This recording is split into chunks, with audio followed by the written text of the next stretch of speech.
Eu creio que a primeira palavra deve ser de condenação à criminosa invasão à privacidade que é assegurada constitucionalmente. Os invasores devem ser responsabilizados. Eles são criminosos. Certamente agiram ao longo do tempo, e nós não sabemos durante quanto tempo, à busca de informações com objetivos escusos, que não contribuiriam certamente na construção do Brasil que todos nós desejamos. É óbvio que eu tenho que afirmar, não sabemos se as mensagens expostas ao público, expostas internacionalmente inclusive, são fidedignas, se merecem inteira confiança e credibilidade. De qualquer modo, eu poderia dizer que se verdadeiras estas mensagens, pelo menos aquelas que chegaram ao nosso conhecimento, elas deveriam se constituir em atestado de boa conduta ao atual ministro e ex-juiz Sérgio Moro e ao procurador Deltan Dallagnol, porque não há nenhum fato escuso que os condene, que os incrimine e que deponha contra a honra de dois agentes públicos da maior importância para as transformações exigidas pelo povo brasileiro, especialmente na esteira da Operação Lava Jato, que passou a ser a prioridade número 1 da nossa gente. Nós temos dificuldades de analisar juridicamente, já que não conhecemos todos os detalhes. Até porque aqueles que divulgam para o mal o fazem de forma parcial e não de forma completa e absoluta. Há mensagens retiradas do contexto. Evidentemente, não se pode afirmar que o diálogo colocado à luz agora, de forma criminosa, comprometa a Operação Lava Jato. Não há como fazer esta ilação.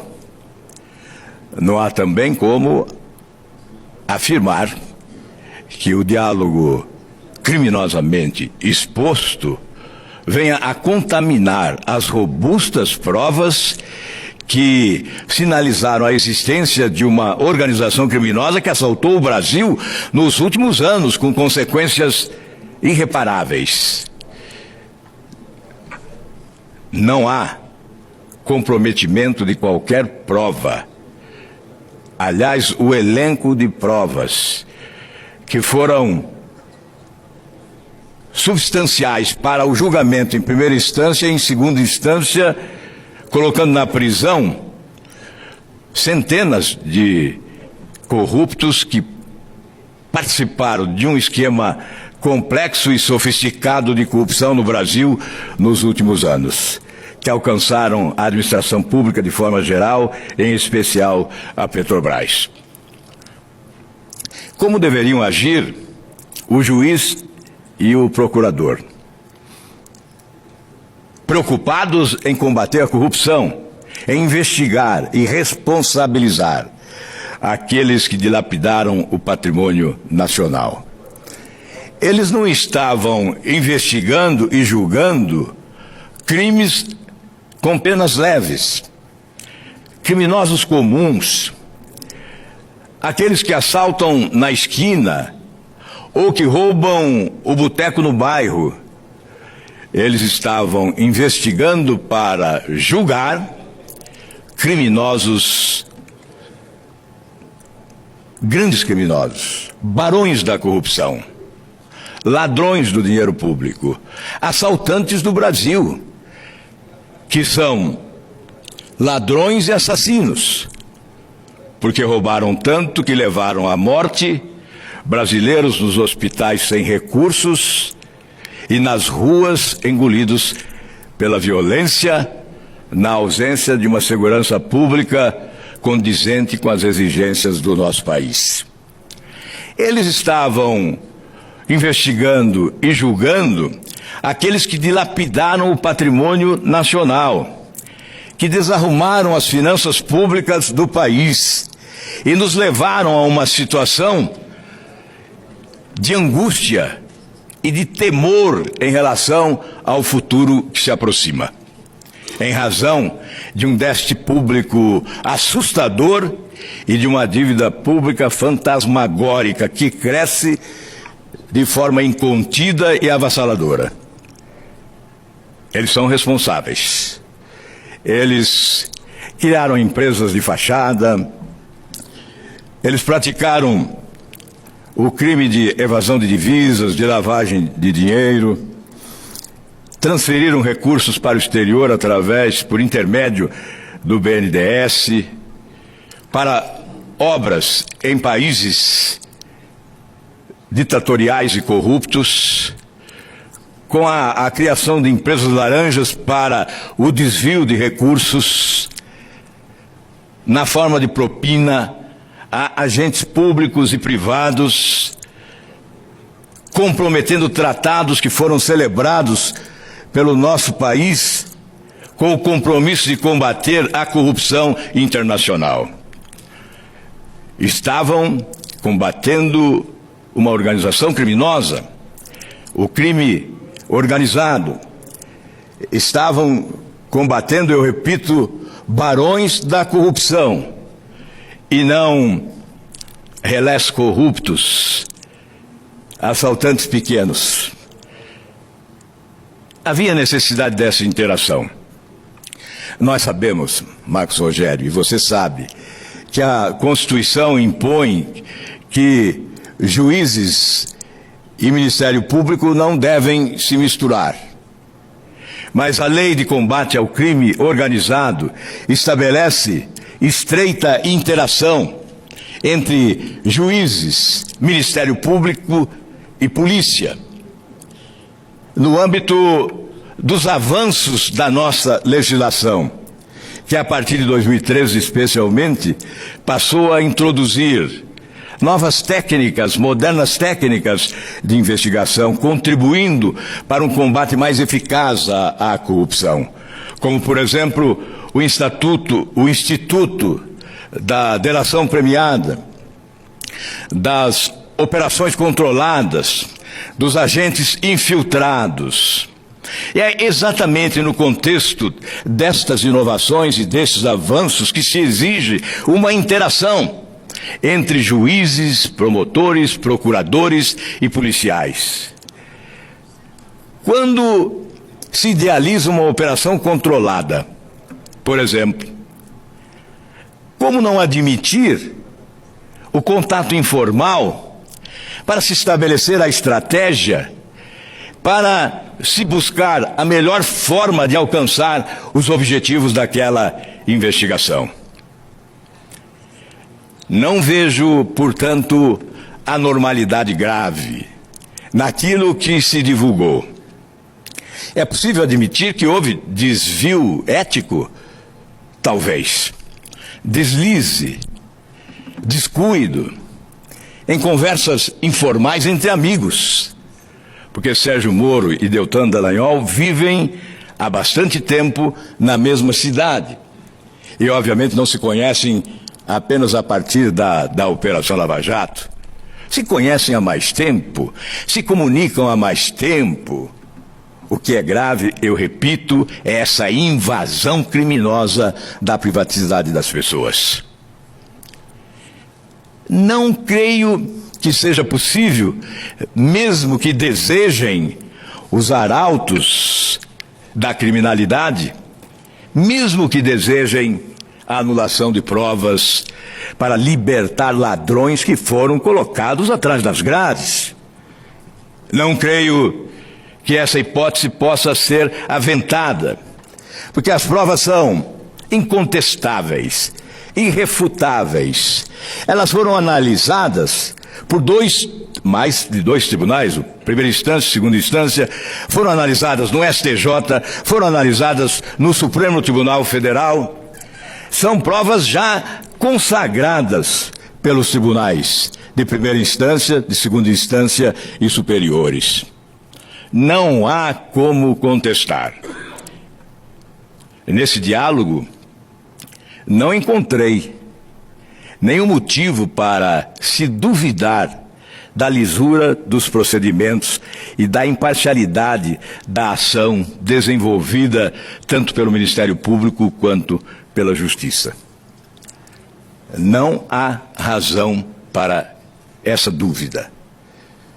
Enfim, senhor presidente, nós temos que considerar que a população brasileira quer a devassa na administração pública, nos três poderes.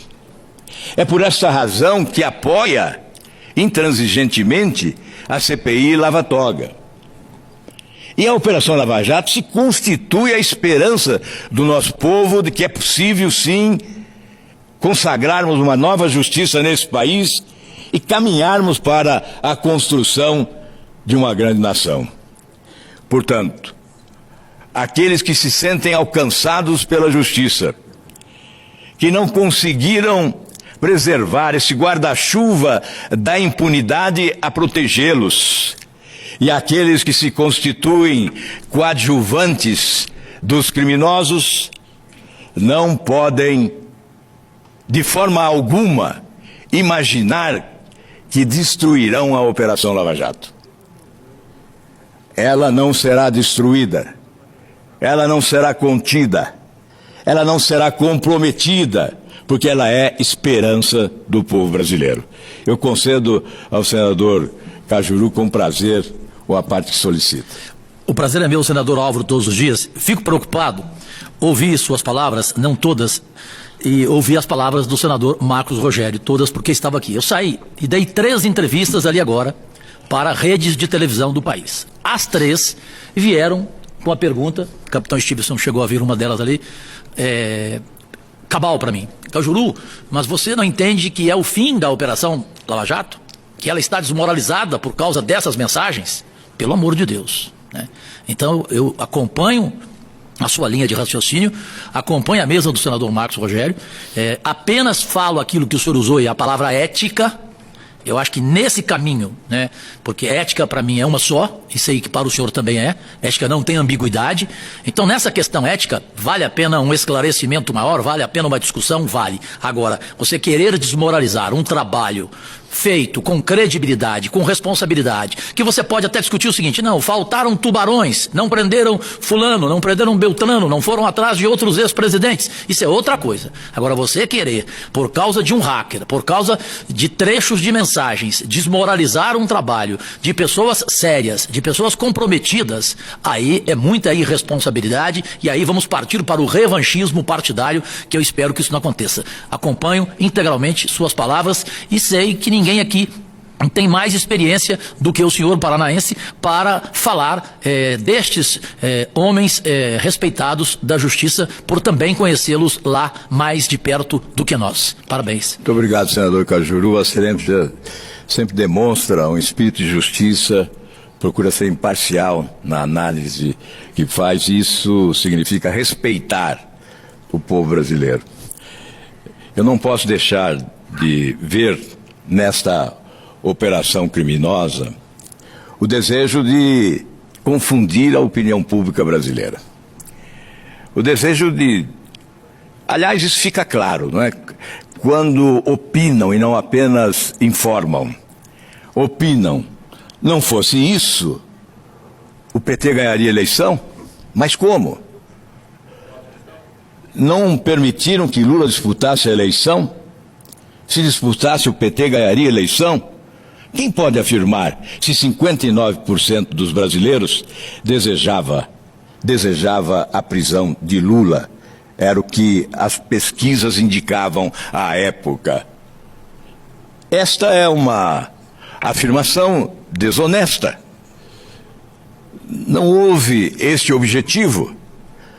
Na verdade, alguns preferem condenar um deslize de natureza ética, como diz o Cajuru, a condenar essa roubalheira histórica que faz tanto mal ao nosso país. Eu não sei quando sairemos do fundo do poço economicamente. Eu não sei quando as finanças públicas do país estarão arrumadas. depois do assalto que praticaram. Para usar um linguajar bem popular, roubaram de dia e de noite, com a mão direita e com a mão esquerda. Roubaram sem parar. Foi uma seleção de escândalos. O de hoje fazia esquecer o de ontem e esperava o de amanhã para ser esquecido. E há aqueles que afirmam que a Operação Lava Jato é responsável pela queda do Produto Interno Bruto no Brasil. Responsável é a corrupção. Responsáveis são os corruptos. Os ladrões do colarinho branco e sem colarinho. Aqueles que se constituíram em barões da corrupção, porque a cada assalto uma fortuna se amealhava. Veja o caso de Pasadena, da pobre usina de Pasadena, da velha e superada e retrógrada usina de Pasadena, que foi adquirida com um prejuízo de mais de $1 bilhão.